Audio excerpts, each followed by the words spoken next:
저희 출발주행신은 계속해서 지난 하반기에 베스트 애널리스트 모시고 해당 섹터에 대해서 심도 깊게 또 파헤쳐보고 있습니다.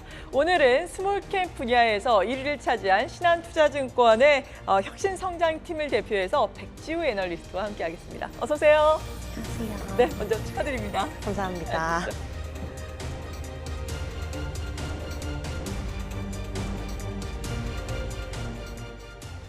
네, 베스트 애널리스트 1위 분야, 또 스몰캡 분야에서 선정이 되셨는데 네. 팀을 대표해서 소감 한 말씀 부탁드릴게요.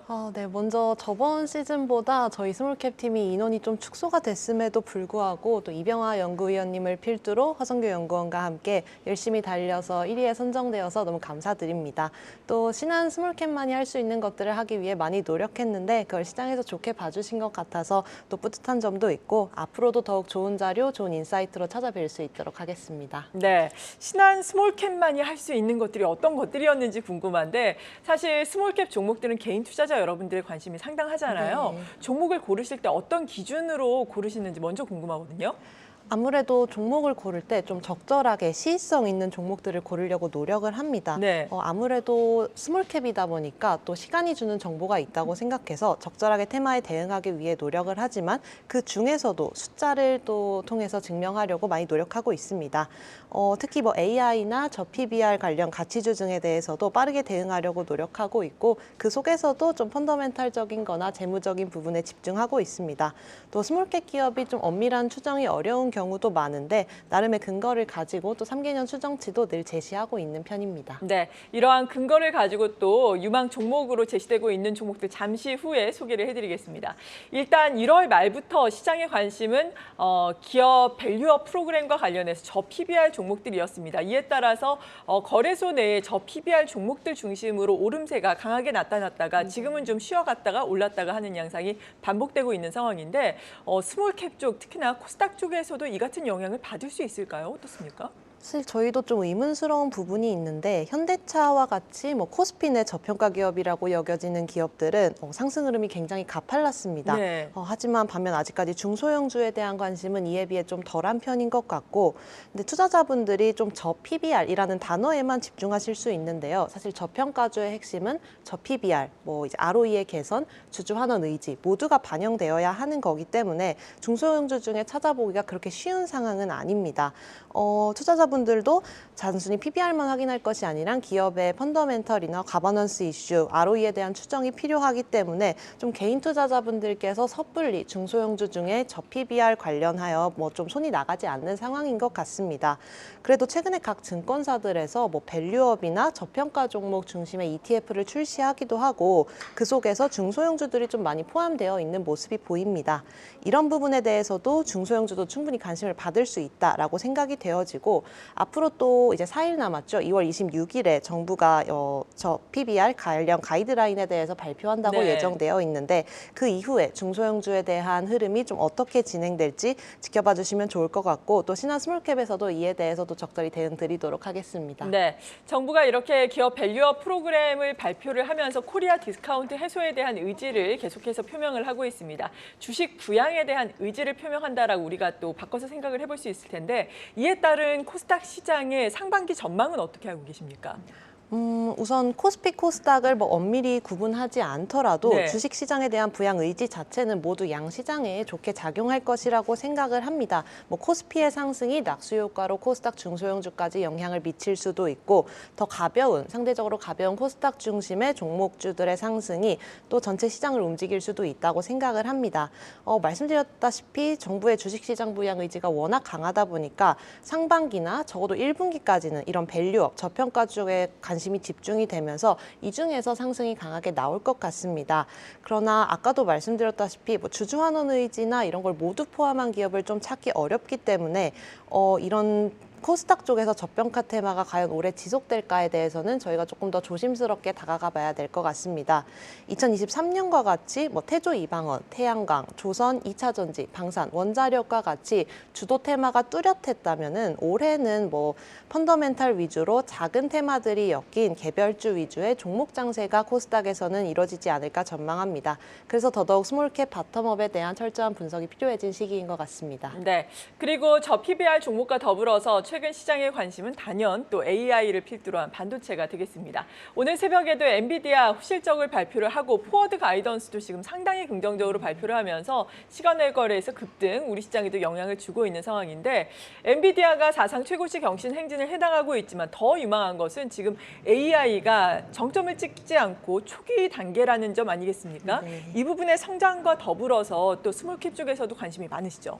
그럼요. 저희는 사실 AI에 대한 언급이 나오기 시작한 거는 네. 2, 3년 전부터 꾸준히 나왔었는데 좀 이제야 주목하게 된 거는 빠른 침투율과 함께 머니타이즈, 즉 AI가 실적으로 연결될 수 있다는 좀 흐름이 나타나고 있기 때문에 이 시점부터 좀 주목을 시작을 했습니다.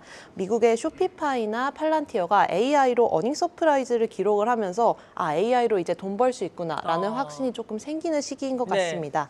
특히 정부 쪽에서도 AI에 대한 푸시가 확실한데요. 2024년에 8천억 원에 달하는 예산을 AI 일상화를 위해 투입할 것을 밝혔습니다. 이제 챗GPT도 출시가 된 지 2년 정도 되었고 전방위적으로 AI 침투율이 좀 빨라지는 것을 느끼고 있습니다. 글로벌 리서치 센터에 따르면은 AI 소프트웨어 시장이 약 1조 달러를 상회할 것으로 전망을 하면서 저희는 AI 중에서도 AI 소프트웨어에 좀 중점적으로 집중하고 있습니다. 말씀하셨다시피 2023년이 AI 하드웨어, 엔비디아나 SK 하이닉스 이런 쪽에 좀 집중되었다면 이제 그 바톤을 AI 소프트웨어가 이어받지 않을까 전망하고 있습니다. 네, 1월 말에 이에 따라서 기승전 AI라는 제목으로 리포트를 내셨더라고요. 네. 만물 AI 시대에 AI와 관련해서 침투율이 증가를 하고 있다 이렇게 또 키워드를 잡으셨던데 AI 소프트웨어 중에서 특히나 어떤 기업들을 봐야 할지 조금 더 깊이 있게 소개를 해주신다면요. 사실 AI 소프트웨어라는 테마가 등장한 것은 우리나라에서 정말 얼마 되지 않았기 때문에 자연스럽게 해외 사례를 좀 살펴보는 것이 편하실 것 같습니다. 미국의 AI가 어떻게 돈을 벌고 어떻게 수익화를 했는지 이거는 국내 기업이 어떻게 또 팔로잉을 하고 있는지 좀 살펴보시면 이해가 편하실 것 같은데 우선 AI 소프트웨어로 어떻게 돈을 벌 수 있느냐 크게 세 가지로 나누어 보자면은 첫 번째는 마이크로소프트의 전략입니다. 유료화 전략인데 이제 구독형으로 출시를 하여서 무료로 배포하던 프로그램에 대해서 유료로 돈을 받겠다라는 전략입니다. 한국에서는 폴라리스 오피스라는 기업이 이 모델을 벤치마크하고 있는데요. 폴라리스 오피스의 고객 1%만 유료로 전환되어도 매출의 100% 정도가 상승하는 굉장히 큰 성장 모멘텀을 보유하고 있는 기업입니다.